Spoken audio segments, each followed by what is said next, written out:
Do y'all have any idea what crabs go through on a daily basis? Shit's hard. We're going to have a conversation about that later, because I'm genuinely About crabs. curious. Yes. The animal. Like, welcome to the first official episode of Worlds Apart, your bi-weekly world-building podcast. Diana, how are you doing today? Good. Vibing. Oh my God, it's so much pressure starting a podcast for the first time and being like, oh my God, welcome in. I don't know who we're saying welcome to yet. This is great. Yeah, no, I'm running it improv style. Hell Something yeah. I'm rather terrible at, honestly. Yes, and.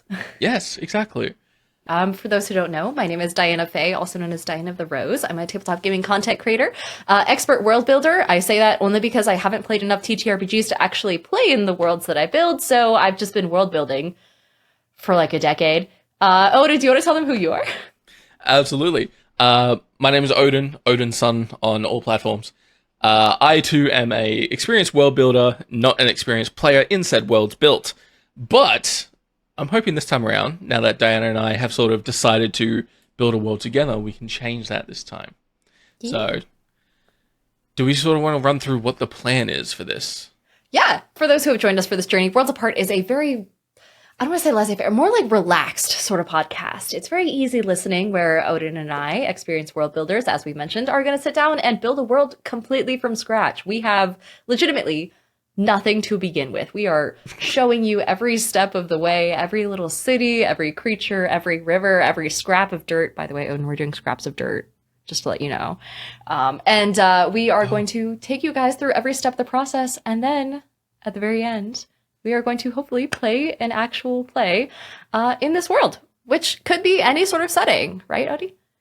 That is the initial goal. We want to create this world, in fact, where any TTRPG or majority is able to be played within this world.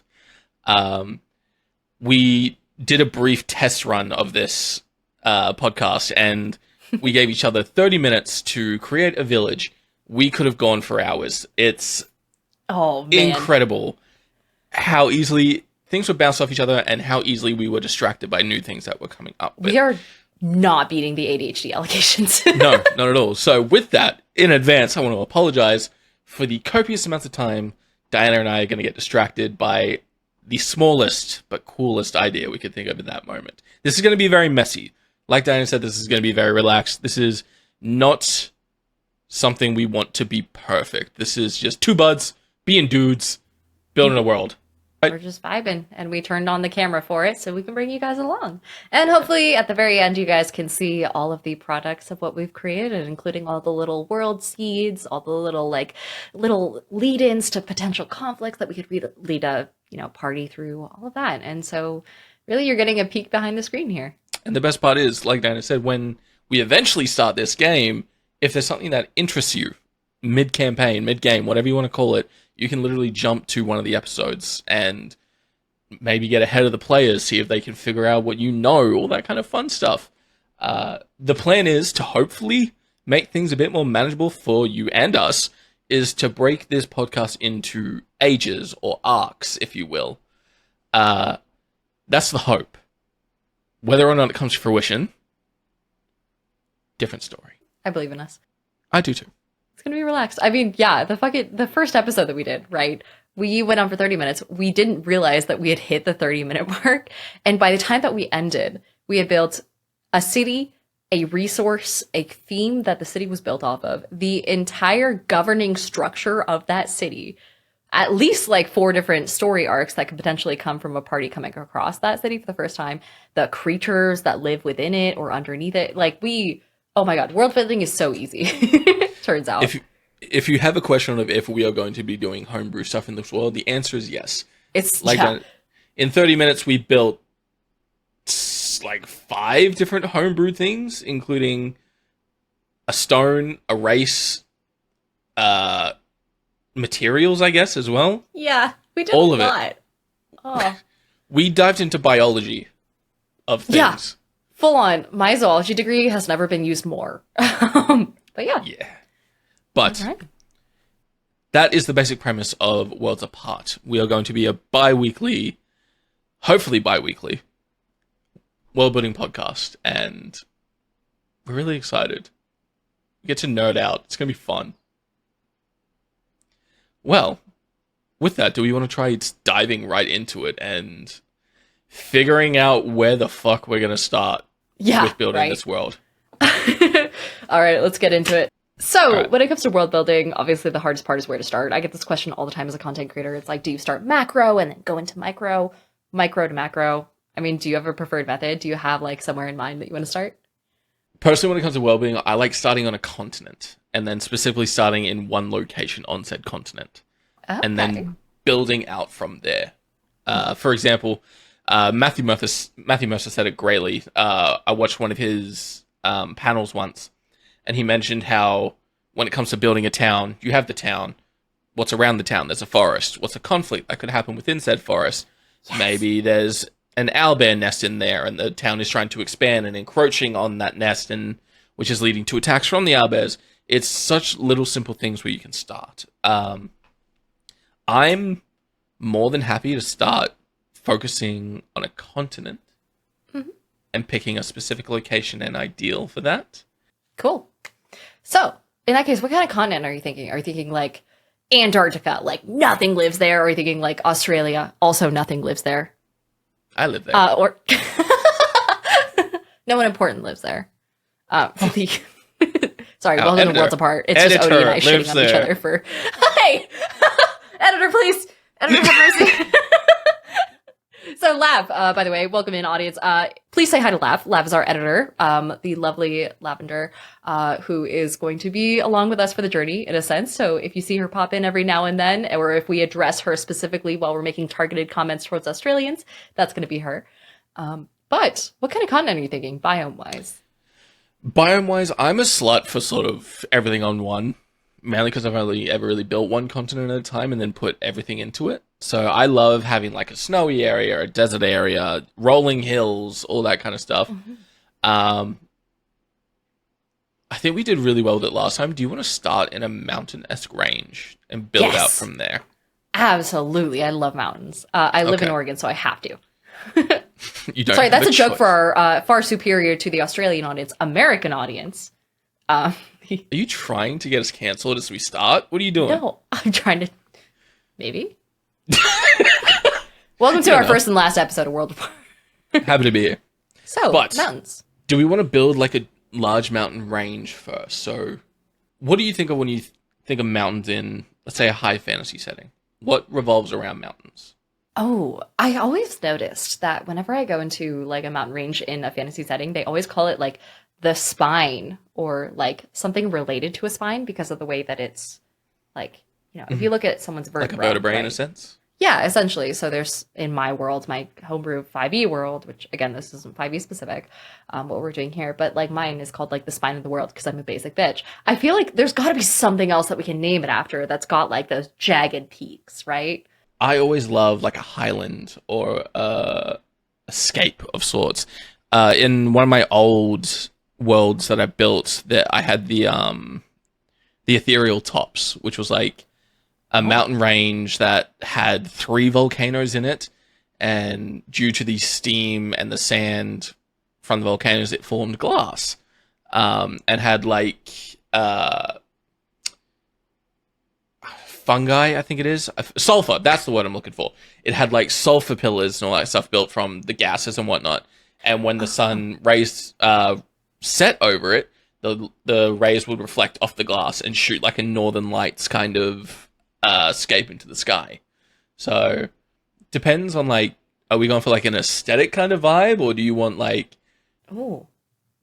Wait, no, that's a good idea. If we go an aesthetic sort of vibe, I mean, I don't know if we could copy the same like idea of glass, but you know, the concept of a valley existing in a series of mountains where maybe the mountains themselves have been carved out in a certain way where they cast certain shadows every night, and maybe it's considered to be something that the gods did, or you know, something that giants did long before people settled there. And so maybe there's some sort of like weird, so it's not like your typical mountain peak, right? But maybe it's carved out in a way that people have superstitions about. So you talk a mountain range or mountain? Like, I would think mountain range, and Okay. maybe they have superstitions about like whether or not. So in where I live, we have a series of mountains that are three peaks very close together, and they're called Three Sisters. And each of the sisters has its own name and things like that. Maybe if we have something similar, where it's like three or more mountains that are all relatively close together, but they all have different shapes as far as like the peak goes, and maybe there's certain superstitions about like whether or not the shadow of a certain mountain or another out of that series of like three or more falls on you during your birth or during a certain cosmic event, or like if you get married under the shadow of one of these mountains and it's, you know, shaped a certain way as far as the horizon goes. Maybe that could lead into some really solid, like almost religious type aspects for whoever lives nearby in this mountain range. if you want to dip into a more religious style of things, like if we're doing homebrew gods and whatnot as well, when we come to that, we could have a god of nature or god of the mountains or something along those lines, who in mythology carved these mountains himself. Yes. Yeah. And leaning towards your idea of if you're birthed under these mountains or if you're caught in a specific light when the sun's setting in these mountain ranges, this could be a curse or a blessing. It gives the same vibe as like when you go into like those old movies that are like Tomb Raider movies or whatever, and like the sun sets in a specific way on a very specific day of the year, and it shoots through like a ancient pyramid or whatever. And yep. Yes, yeah, exactly. All right, well, let's run with the idea. How many rare mountaintops do we want? How many? If we want to run with the like you have the Three Sisters, I think it was called. How many mountains do we want? Do we want one big old mountain that's king of all the mountains, or do we want like siblings? I feel like, and this is unrealistic as far as like our world is concerned, but maybe in a fantasy world it's realistic. You could have like a almost like a spoon shape, like a little like half circle, like an arc, and so that way as the seasons change, it's more plausible that the sun would hit at different angles, and then different mountaintops would cast a shadow. So it's like a clock? Almost, yes. Like almost like a giant sundial. We can turn the mountains into a sundial. Yes. I'm writing that down. Welcome to Worlds Apart. This is all Oh this my is. god. Okay. So I'm just gonna, you know what? I'm just gonna write ideas because that's all we're doing right now. Yeah. So ideas. So a sundial mountain range? Yeah. Yo, that could bring in like Eldarin to this world, like the elves that change your elves that change seasons. The elves that you love so very much. Yes. Yeah. A sundial. Because like whatever culture is underneath those mountains and in the shade of those mountains would have such strong associations to the calendar and to the seasons, so it makes sense. This is a solid start. Do you just want to call it the sundial range or something like that, or? Sure, I'm so down for that. For now, we'll call it. Yeah. We'll call it that. All right. And we can sundial range. quote unquote translate it into some other language. We can give it an apostrophe or two. We'll figure it out. Yeah, the more apostrophes, the better. Write that down, audience.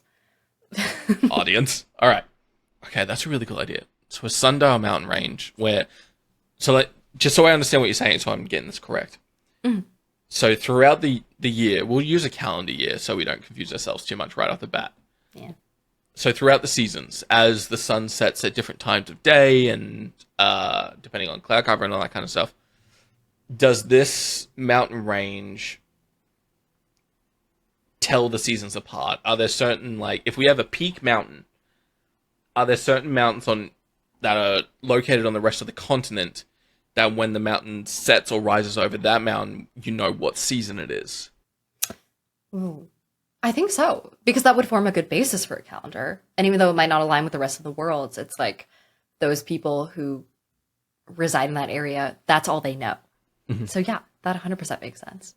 Which then begs the question again, like how many mountains do we have? How many months, quote unquote, do we have? Question. Do you like Primordial Titans? Do I like Primordial Titans?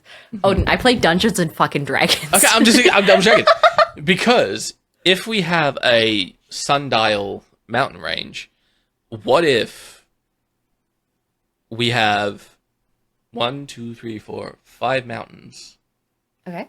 And then the sundial is in the palm of its hand. And when he crash landed or when he placed his hand on this world, mountains sprouted from his fingertips. That is so good. So that means that the center one would be like the king of them all? In a sense. That could be where the, what do you want to call it? We'll call it a city for now.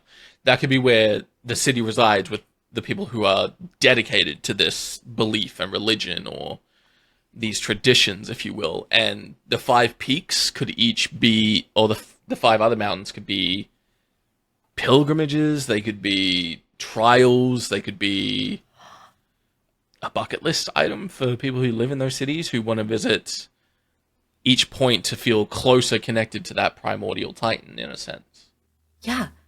No, I love this because then that means, especially if they're arranged in the same way that a handprint would be, that means they're in a mostly semicircle, which inherently, if you have mountains in a mostly semicircle around your village, you're going to have some sort of isolation, which means that maybe you need to summit all 5 peaks, or it could be 6 peaks. I don't know how many fucking fingers this god has. He's a titan. We'll figure it out. Could have like 20. However many peaks you need to, at least touch or something like that before you're allowed to leave. Or maybe adventurers come in from the outside and they're like, okay, well, in order to enter this town, you have to touch all 5 points or something like that. Like, whatever it is, it should be definitely like some sort of barrier or some sort of potential plot point or quest hook or culturally significant. I like the word pilgrimage that you use there. 100%. Okay. I think we should take that route. Okay. Made from a primordial titan's hand. Yeah. Do we want to stick to... What's the elven race called, sorry? The elven race? Oh, the Eladrin. The Eladrin, D&D. thank you, yes. I In don't think D&D, so. we'll use that as a reference. Here's the thing. If we have a primordial titan, primordials historically, if we're thinking like before humankind or mankind or humanoids came into existence, then usually they govern over some aspect of the world that's more elemental. If you were to choose an element, it doesn't have to be earth because of mountains. Which would you choose for this titan to embody? Because I feel like any creature, any humanoids that would settle in that area would have that embodiment as part of their culture, right? Yeah, 100%. It'll be infused into them somehow. Or... I mean, for those of you who don't know, my main experience comes from D&D. D&D 5e is like my introduction to TTRPGs. I've loved it ever since. Always will. Always have. Instantly, it makes me think of Genasi. I know they're connected to genies, in a sense. But if you want to pull the more elemental side of things from them and cast them into our world and have them... I feel like this would be an Earth Titan. Yeah? Okay. So in that case, what would the villagers look like? Because then that would determine quite literally everything else. Like what they name the individual mountains, like what their species, quote unquote, would be. Oh no. I had a bad idea. Oh no, what is it? No. This entire podcast is going to be full of bad ideas. It's terrible. Out on the internet for everyone to see. Yeah. So you know how there's different types of rock? Yes. Oh, please go in this direction. What if there's different races of Earth Genasi, in a sense? So, like, you have Stone Genasi, you have Crystal Genasi, you have Gelazarette Genasi. Throwback to the test recording, you'll see it someday. But what if there's different races or different... What's the word I'm looking for? No, I know exactly what you're going for. So, like, you know how there's igneous rock and then, like, like slate and then, like, marble and then crystals. And obsidian and all that kind of stuff. Can you imagine if, like, the crystal Genasi or Genasi equivalents in this world were, like, the magic users and they created, like, different classes almost in society based off of what they could channel best, which has to do with how their physical forms channel certain things best. So, like, maybe crystals happen to be, they tend to be the best diviners or religious type folk in their society. Meanwhile, the people who are made of like obsidian or, really tougher material like diamond or things like that are the, like warriors, the warrior caste almost. I don't want to say caste because it's inherently not fantastic, but as like a primitive society, maybe that's like the state that they grew up in. If this primordial titan created this space, is this one of the first cities? Rocks are forever. Diamonds are forever. The concept of it being like, oh my god, and then we get into fossils. Mm-hmm. This Yeah. is a can of worms. This is bad. Like, Welcome to Worlds Apart. We got like Yes. 70 different tangents to go on warned them. right now. we warned them about the tangent. So, I'm so if sorry. they're listening this far along, welcome to the chaos. Okay. So then, if it's one of the earliest societies to exist, like full on, God decided to smack the world, and then these guys popped up in its wake, then inherently they have a long lifespan. Maybe they have a thing in their culture. Or there's just been countless generations of them. Potentially. But then how would they reproduce? And then also how would the... Oh God, I have so many questions now. Mm-hmm. Let's stick to basic need to know knowledge first. So, do we want to say this is like an ancient city, if you will, that is very hidden away, not many people know about it, that kind of story? Do we want to call it that? Yeah. And do we want to say it's hidden away because people can't get out of it unless they touch all of the 5 or so peaks of the handprint? Or do we want to say because people can't get in? Like, what happens if someone tries to force their way into the city? Do they just get, like, shot down? Just executed on the way in? Yeah. Oh, this is tough. Because it also depends how far away these mountain peaks are. Because what if they're on... If this was a primordial titan's hand, they wouldn't just be, like, down the road, you know? Yeah. It's just neighbors. They all have the Yeah. same mail address. Exactly. Same zip code. So it sort of depends. Like, we could have this city... Ooh. Ooh, okay. Primordial Titan, big, right? Big Titan. Yep. Slam into Earth, Yes. big indentation. Uh-huh. Things sprout from indentation. Yes. What if thing built over community? Are you talking like a dome? Kind of. Or what if they're, like, underground? Oh. Are you thinking like the primordial titan full on like slapped the world and then like dug in? Well, I mean, he's got to get up, and that's a lot of pressure. So then there are tunnels at the base of every single mountain and they all connect in the central point of the city that is in the palm. I like where your head is at, Odin. Welcome to Worlds Apart. We're Because yeah, if there's a giant mountain in the center of a crater due to an imprint, yeah. what if it... have you seen those desert... I'm assuming they're desert. Those desert lands or those canyon lands where it's completely dried out and there's just cracks all through the ground. Yeah, we have one in Oregon. It's fantastic. Perfect. What if there was this giant crater that was the size of the palm and the mountain was in the center and leading up to that mountain was just cracked earth? Yes!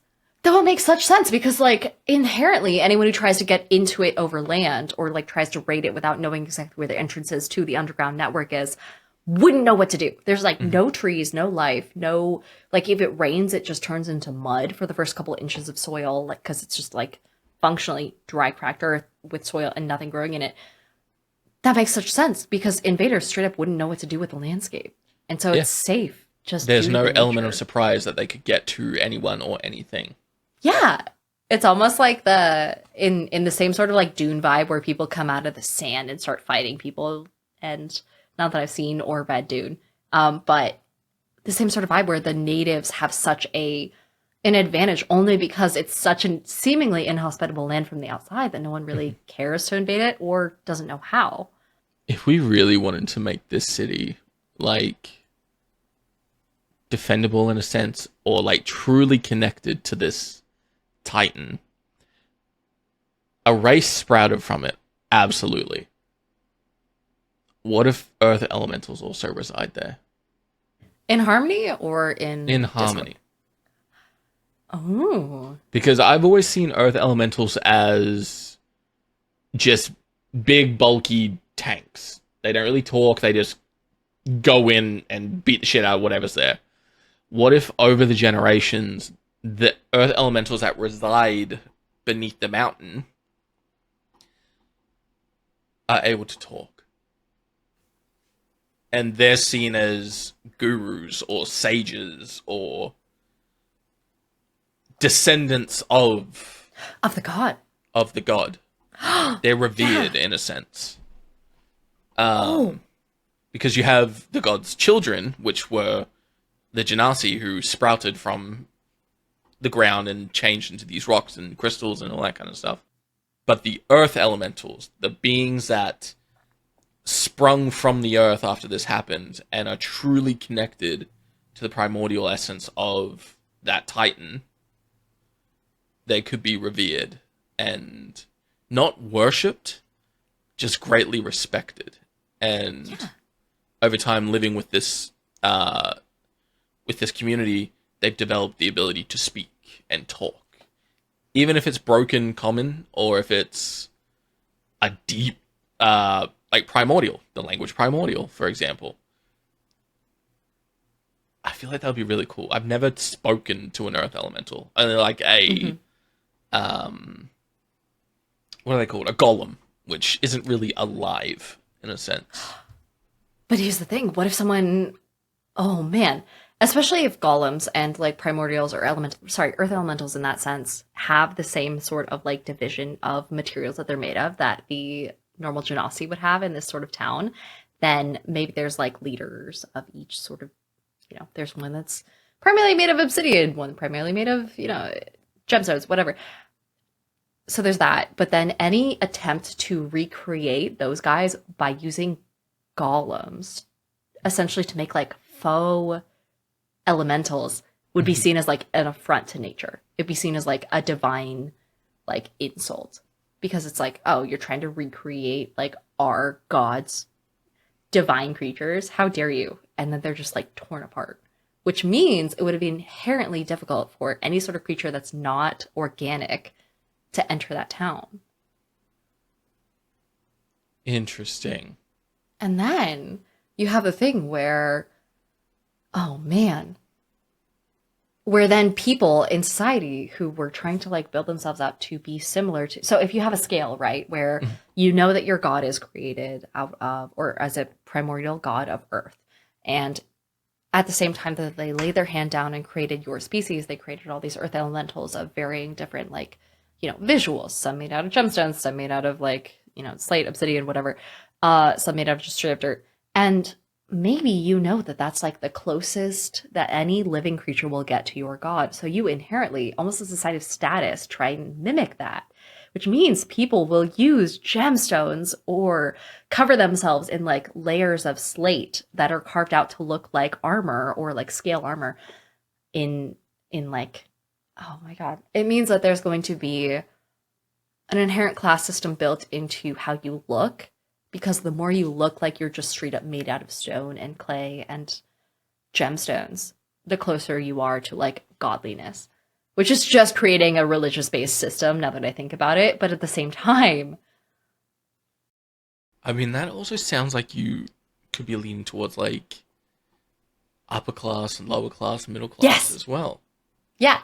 Which inherently, fantastic plot point. Okay. So, okay.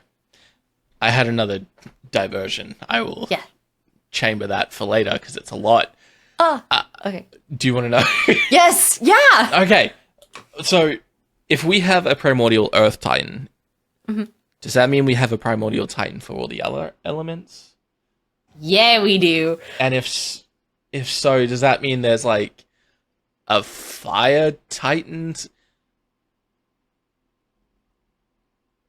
Welcome to Worlds Apart, where we try and build one singular fucking, like, mountain, and we end up with 4 or more different fucking networks of cities. God damn it. So, fuck. So this is more long game shit. So this is just an idea to throw out there, and we'll come back to it later. What if, so we have, just to cover the basics, we have an earth elemental titan, fire, water, air. Cover the bases, right? What if one resides on each continent and has a specific effect? Do you say continent itself? Sorry, the titan itself. Yes, or it has like a large effect on that specific continent. So, for example, this continent, the Earth elemental continent, there are many mountain ranges. There are canyons. There are cliff sides. It's a very delicately structured continent full of rocks. The fire elemental has volcanoes, countless volcanoes, or like a stream of lava that runs through the center of a fucking continent. Oh no, that means we're gonna have underwater shit too. Yeah. My least favorite thing to world build, by the way, because it's me too. so biologically complex to live underwater. Do y'all have any idea what crabs go through on a daily basis? Shit's hard. We're gonna have a conversation about that later because I'm genuinely About crabs. curious. Yes. The animal. Like, Lav, I'm so sorry. I'm not. And then the air elemental. Floating cities? We could do floating cities. We could do cloud top cities. We could do... Top cities is another one. It also doesn't have to be morphed into something that is humanoid friendly necessarily. So we Sure. can maybe make it so that like it's full on hurricanes. Like maybe the air elemental city is something that is a giant moving storm that moves incredibly slowly over every other continent. It's just no other continent has the capability to stop it. It's just like, it's a force of nature, right? It moves. But also it's home to all these sorts of creatures that can inherently exist in such turbulent conditions and nothing else can. And it's shaped like a handprint That's shaped fucking cool. layer of clouds in the sky. Mm-hmm. In the same way that like a wild hunt exists in some culture or some like stories where it's like an unstoppable force. It just passes through and you just have to like wait for it to pass. It's deemed as a sign of the apocalypse kind of thing. Hasn't been seen in fucking centuries. All that kind of stuff. Can you imagine just a cloud hand just fucking it'd be so looking cool. like it's overarching in your city? Oh my god. I'd shit myself. Okay. So that concept's there as well. But we can also bring just like all elements onto a continent as well and have an effect on each of it if we wanted to. But that's just an idea. I do love the sundial, having the mountain ranges and the sun sort of affect the seasons or time or whatever it is. God. Okay. We have too much to talk about. This is... Welcome to Worlds Apart. We have too much. All right, we have too much. All right. So we've got this grand ancient city that is located in the center of a dried out canyon, basically, with a mountain located in the center. The community that lives there, are they underground or are they at the base of the mountain? I feel like it'd make most sense for them to be underground. I feel like they would have the most knowledge to survive underground, where they're like, this is what our primordial titan would want. Okay. They also have the advantage of being able to merge with stone. Yeah. So they can just sort of traverse if they needed to. So like, if people were ambushing and they got stuck on the flats or in the mud, these things literally just emerge from under and ambush. So that's their tactic. Ooh. Which makes you wonder, what can't they move through? Do you think if they try and move through lava by accident, or if they try and move through like some underground aquifer, it instantly like is incredibly dangerous for them? And so maybe they've carved out like almost the equivalent of highways for their society, where they're like, okay, we know this particular offshoot is really safe. And like, if we want to do ambushes, like we know here, and here is the best place to do it. That sort of stuff. Yeah, absolutely. That's awesome. There's also, what if, because you know how in nature how two elements sort of combine to make something else? Nature and also Doodle God from back when I was in high school. Absolutely. Whatever the fuck that is. I don't know what that is. I'm Americans sorry. 2, Australian 0. This is going to be an ongoing war. I'm I'm setting a tally. 2 to zip currently. I'm keeping tab of this. But what I was saying is, with elements, by themselves they're deadly. Together they're terrifying. Yeah.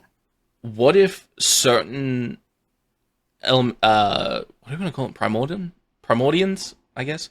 Certain Primordians also worship other elements, believing they could gain access to parts of it.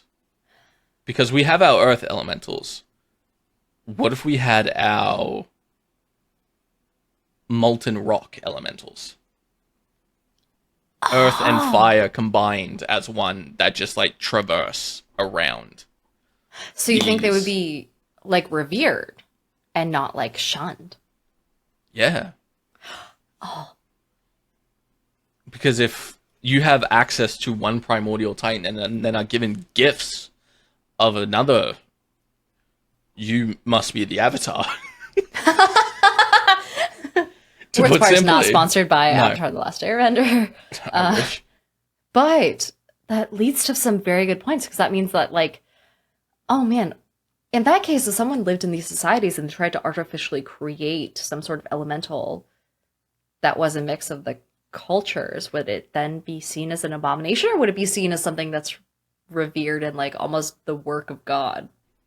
I feel like it depends on the situation. If someone, like you said, created it, that would be offensive. That is an abomination. You have created something that is not natural. That is not what we stand for. But if a primordial titan, an earth primordial titan and a fire primordial titan both took favor to one individual and granted them gifts, that's like a once in a blue fucking moon event. That child, that thing, that creation is worshipped almost, or seen as a divine champion in a sense. Ooh. Okay. Which then leads to, anytime you have a divine champion or anything along the lines of like, oh, this is, you know, our chosen one in a culture, that immediately leads to a bunch of different plot points that a series of characters, a party, could potentially pick up on. So maybe there's a concept where a culture has a certain superstition stating that they want to, or they know that like a certain mixed titan might appear at a certain point in a calendar, and they want to protect the site where it might happen, maybe. And they're like, okay, party, come here. Like, we're going to hire you for a mercenary mission where you're just going to sit here all night and guard this one holy spot and hope that nothing weird happens. So that's a potential plot hook.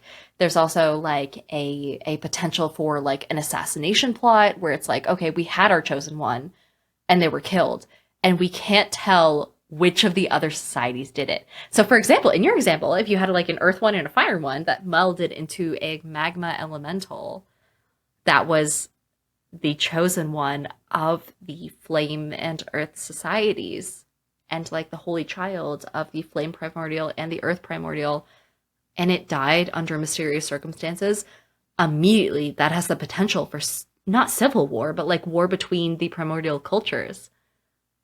And how would that unfold? Is it actually the cause? Did someone else actually do it from like the air, you know, primordial tribe, or the water primordial tribe? Or are they being framed by some outworldly source? There is so much to this. There's so much there. Okay. You're absolutely correct. All those things are factors that can absolutely factor into this prophesized creature, if you will. There's also the route that this divinely chosen doesn't want to be chosen, and is like, well, I'm two of the strongest things in this world. Why can't I rule over both of them? Mm-hmm. And he then decides to become a primordial god, if you will, or try to attempt to become that. We just found our first BBEG. We did! Oh my god! We got from fucking let's build a mountain to BBEG in what? 43 minutes and 6 seconds. We're there, kids. We've done it. Welcome to Worlds Apart. This is the most efficient world building you'll ever see in your goddamn life. So in that case then, maybe they would, because, oh god, there's so many directions you could take that. Mm-hmm. Especially Okay, when well, it comes to BBG building. I know, but we're not working on that right now. We're not working on that. We're not supposed to work on that. All right. So we've got the city. We got the city. Okay. So we're going to say this is a very religious city. This is a city that is proud of their beliefs in this primordial titan. Correct. Okay. Are there any annual traditions? Is there a ceremony that takes place once every 10 years? Is there something that makes them closer to their titan? Ooh. Because we have the seasons. We could say something happens on the eve of every new season when the sun hits a new mountain as it's passed through the continent. Or we could also make it so that if it's like sundial vibes and the center mountain is like the center of the sundial, it's when that mountain's shadow hits all of the other mountains. Then whoever's born under that mountain, that becomes like your month. Like full on like Sagittarius season, like that sort of vibe where it's like we're bringing star signs into this shit? Fuck yeah. Okay, let's do it. listen. Like, yeah, sure. I'm full for it, dog. Bring it on. Like, all right, okay. So then, in that case, yeah, and in that sort of situation, right? If there was ever an eclipse, what would happen? Chaos, death, sadness, mutiny. Mutiny. Do you think like maybe the primordials would become mortal, or the sorry, not primordials, the elementals would become mortal?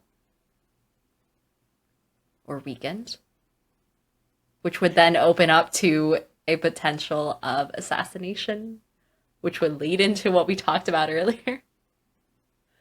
So that means the Primordians, I'm just going to keep calling them that.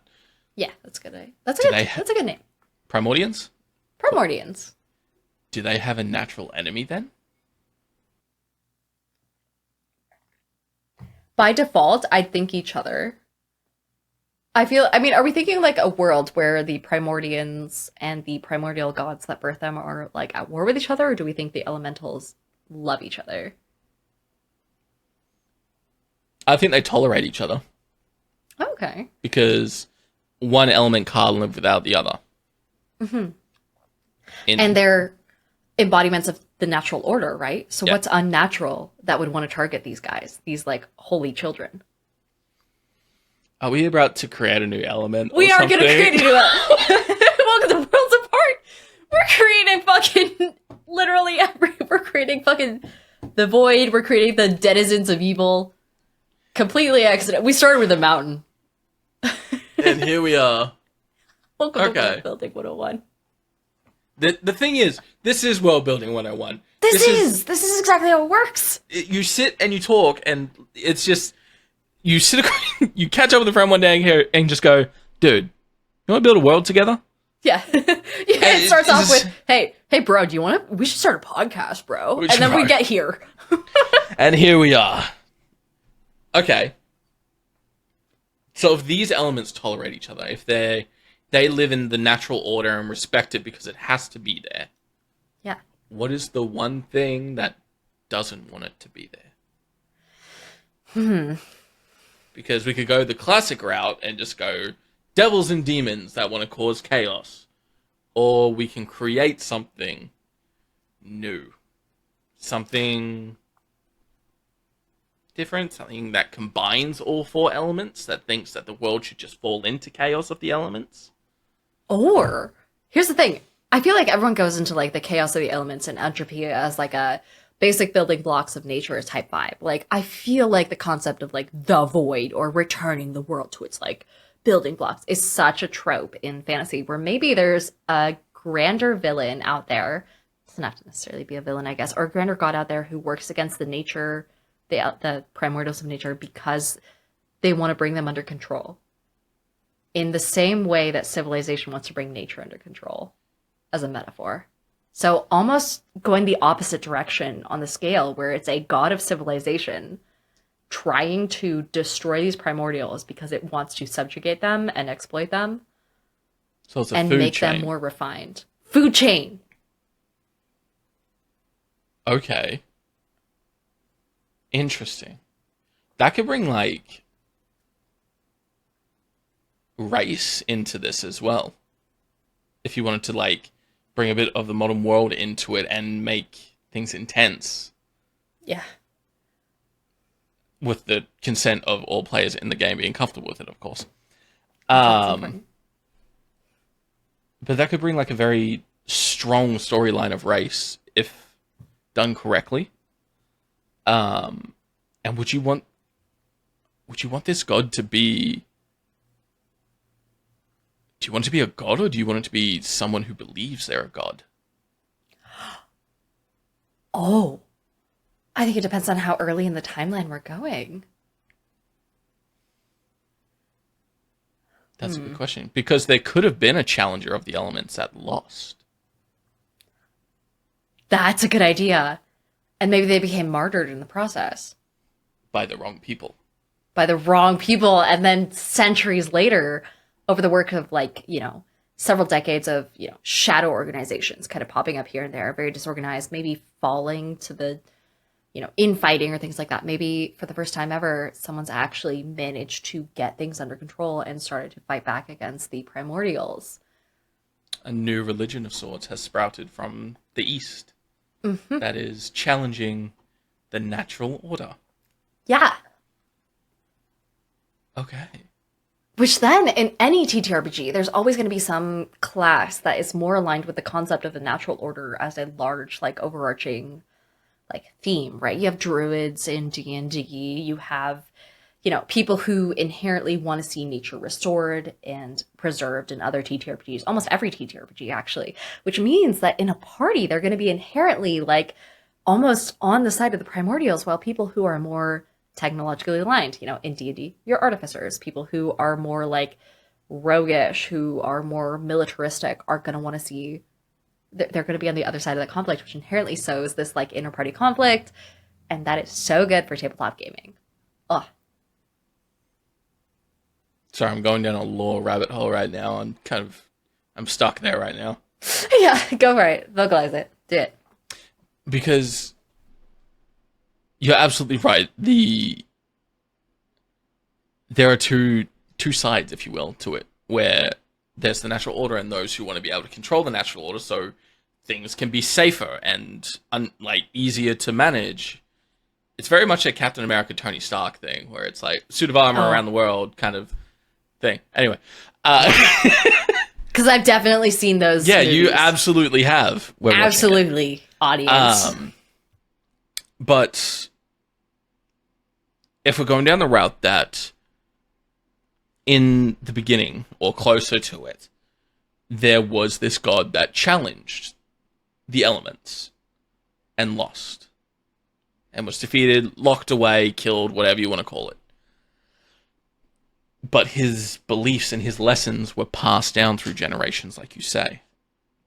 And in the current age, wherever we pick that up, a new religion is sprouting, where this individual believes that he has found a way to combine the elements to his will and has done good things with them, whether it's fuel or healing or whatever you want to call it. Depends how prominent the Primordians are in the current age as well. Because if they're living in cities, day-to-day cities, and this new religion's come in, are they shunned? Are they banished? Are they treated normally? Where do you want to go with it? I almost feel like there could be two sides to it, where both kind of exist in the cities and they both hate each other, but at the same time, they let each other exist, right? So that way the party, whoever they may be, can pick either side. So in these primordial cities, right, you have this handprint, you have this sundial, you have this wall of mountains surrounding a central location. And all of the other cities, to some degree, have this sort of at least semicircle surrounding them, which inherently means that they are, at their core, going to be somewhat isolated. Meanwhile, if some outsider comes in and they have this new religion, this new cult, and this new way of thinking, anyone outside of the primordial cities are going to be a little bit okay with that, especially when it comes to positive outcomes, like you said, healing and technology.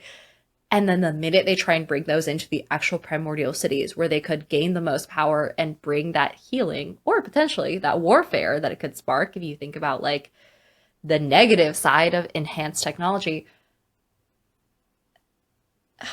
the minute they try and do that, they're going to get shunned. But there's going to be some seeds of rebellion from inside any city that are like, oh, well, maybe we should listen to them. Like, maybe we should try and combine our forces with the fire primordials. Like, I feel like it could be such a almost Civil War type vibe where it's no matter where you go, people are on both sides of it. People have darker intentions, others have good intentions. You can't tell. Yeah. Yep. Jesus. Okay. That could work. So, we just built like 5 different religions. Yeah. I just hope you know that. Well, dude, that's the thing. Like, coming into a campaign of sorts, that could be one of the overarching stories. There is tensions between Primordians and this religion or this city whose king believes in this religion and is trying to push it onto the primordials that are like a 2-day travel away kind of thing. Yeah. That's a overarching campaign arc there. Mm-hmm. It's conflicting interests that will have some interest in whatever the party is doing, no matter what. They're going to see it and they're going to know. At that point, wait, hold on. I'm going to go back like 17 steps. We're talking about primordial handprints, primordial gods, primordial beings. What happened to the rest of them? Where are their bodies? Is that a part of this religion? What do you mean? Right, we have a handprint. Slam their hand down into the earth, created mountains, things like that. Yes. What about the gods themselves? Are they just like residing in some other plane of existence? Did they dissipate or break down into like the primordial elementals that we know? The primordial descendants that we know? What happened to them? Or what are the myths surrounding them too? Because like it doesn't have to necessarily be truth. That's a really good question. I've always gone the route where titans and gods have gone to war. That's what I've always done. It is very played out though. So we could... What if the primordial titans... Actually, better question. When it comes to the pantheon, gods and titans, we'll combine them both into one for now. What kind of mythology do you sort of lean towards interest-wise? Do you want this to be like a Greek-esque mythology where the gods have a Mount Olympus, but they come down and fuck around sometimes because they're bored? Like, especially Zeus. Whore. Stares at camera. Like... But, like, that's what I mean. Do you want it to be, like, a pantheon in which interact with their children who fuck with their children? Or do you want it to be, like, they ascend and they reach through divine champions or through the weave where they talk to specific people, like, how clerics have their god and they have the spell divination and all that kind of stuff? Like, what kind of pantheon do you want of this? Is it selfish to say both? Like the concept of the gods existing in a different realm where they come down to Earth, quote unquote Earth, occasionally and like fuck around with their followers and in their domains respectively and things like that. Yes. Is it so weird to think that they can still die and choose champions in their place? And then occasionally those champions will like take over the helm. They'll be like, okay, well, I'm the new god of Earth. I'm the new primordial of Earth. But then it's the wrong decision, and that primordial of Earth takes wildly different, like, choices on that the old primordial of Earth would not have taken. And then it's like, okay, well, now this entire religion's reputation is ruined because of this one person until the next generation comes. And then maybe that's a cause of turmoil and a cause of, like, moral gray area, right? Where it's like, okay, every religion exists, but they're not the same person running it all the time. They still are subject to the same whims of generational changes. They're still going to have fuck-ups, and those fuck-ups might get lost to time, or they might become the new foundation of the religion over time. As someone who is currently playing a character trying to become a god, yes, I'm all for this. Yes! Yes, I'm all for this. Oh my god, TTRPGs where you can become a god, or like at least try. Mm-hmm. Tasty. I will counter though. I don't think it should be like a generational thing where it happens on the regular. I think so they shouldn't have a human lifespan. No, God, no. I think a god can die, absolutely, and then hand it off. But I think a god can also be challenged. You think it's like a mantle thing? Mm-hmm. Oh, that's so good. Because we were talking earlier about this primordial gifted who got gifted the element of fire and earth, who then decided, nah, fuck it, I want to become like the reigning god. That's our first challenger right there. That's good. Dude has gone off to study or learn or train or whatever you want to. He's on his montage right now, trying to become stronger, and is going to go and challenge these gods. Oh. So then what happens if someone tries to become the Avatar and like full on like challenges all the gods? Is it just like basically impossible, has never been done before? Or is it like someone's tried? I mean, it depends on the individual. Was there an individual who was doing it and the gods got scared, killed him, or locked him away? And then receded to their equivalent of Mount Olympus. Oh, so there's a timeline where they became like, as opposed to like superpowered mortals, but like actual gods. Yes. So there was a time long ago at the beginning of the formation of the universe where they were functionally superpowered mortals. Mm-hmm.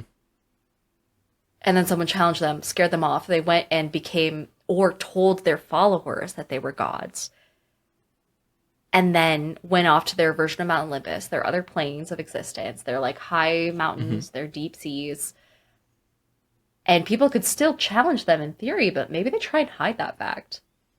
Or maybe the reason they ascended to this plane is so people couldn't. Yeah. Yes, exactly. They were like, we're putting walls up. One of our 10 commandments is the first one is don't fuck with us, please. Pretty much, for the love of us. Like, yeah. You quickly touched on something. How do you feel about the belief of manifestation? I feel like it depends on the power of the wielder. If you're talking about like a god manifesting something. Not that. You're talking about people manifesting a god. Kind of.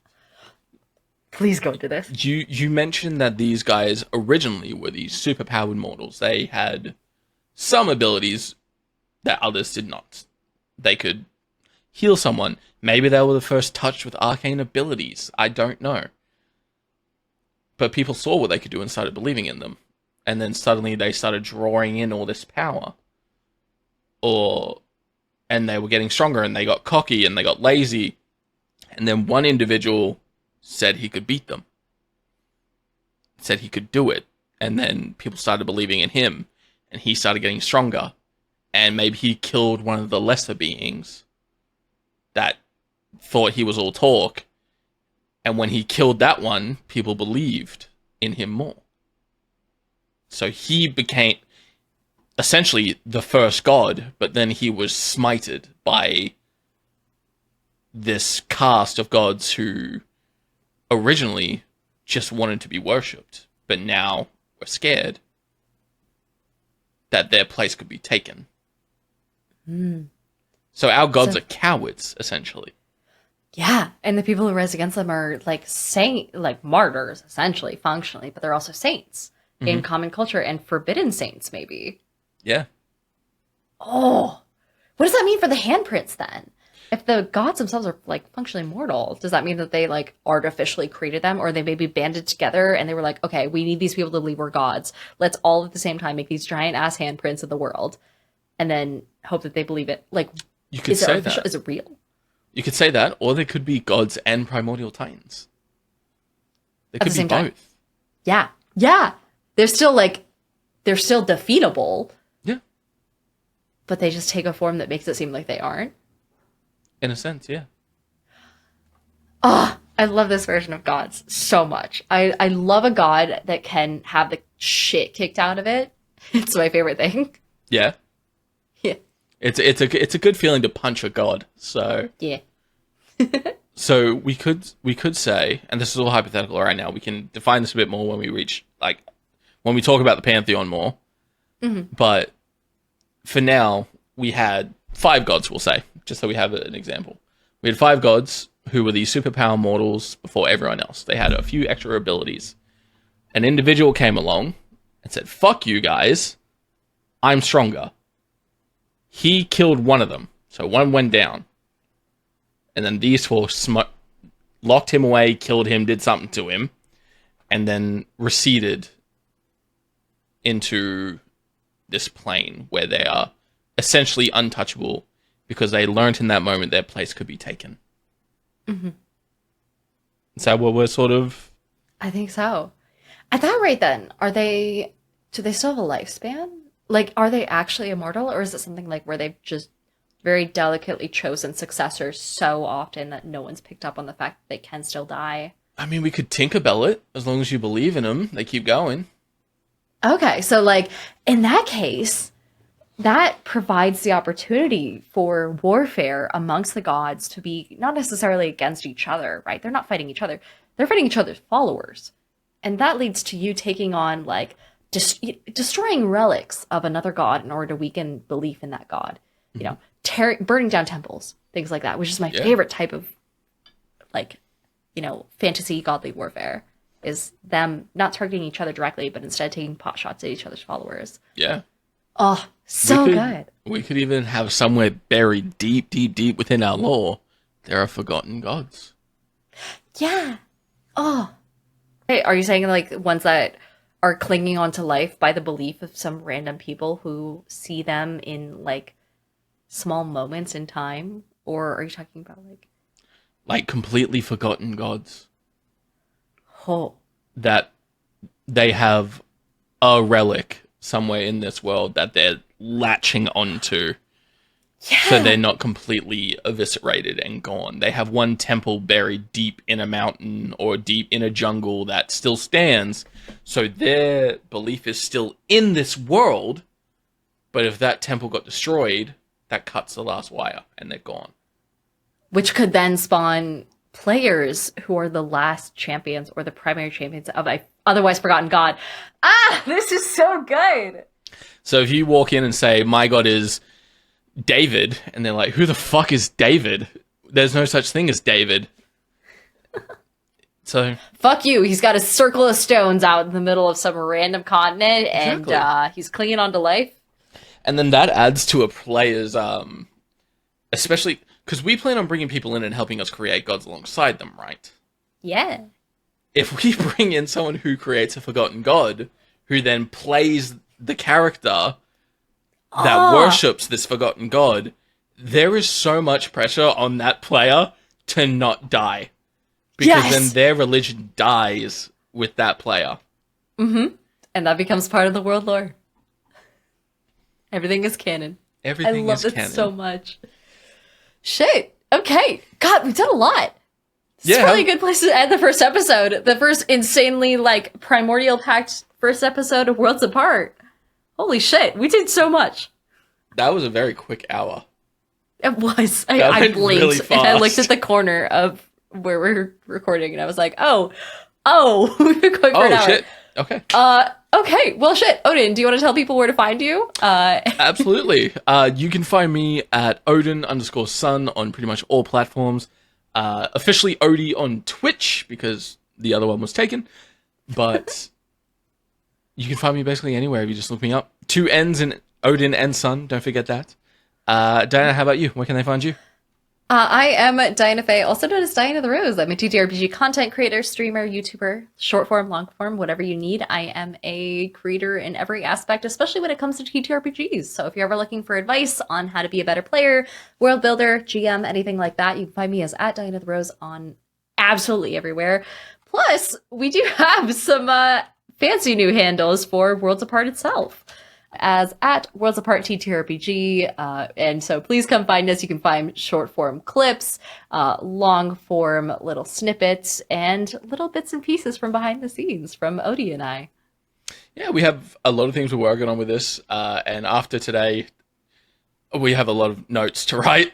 We have so many branches to go off of. We really do. We were like, here are the fundamental building blocks of the world. And then every god, every hero, every TTRPG, like, potential player, character, like, storyline that could come off of that. We're good at this. Yeah. And the best part is, next episode we might still be talking about this. We aren't ending one creation on one episode. We will dedicate time, as much as we want of it, to a creation if we're enjoying it. So get ready for a very, very, very long podcast, because we got some ideas. So, but until a couple of weeks from now, I believe, we're going to leave it there for the day. Dana, any last words before we check out? I think that's it. Be sure to follow us everywhere that you can, and we both will see you guys in a couple weeks. So, bye-bye. Bye-bye.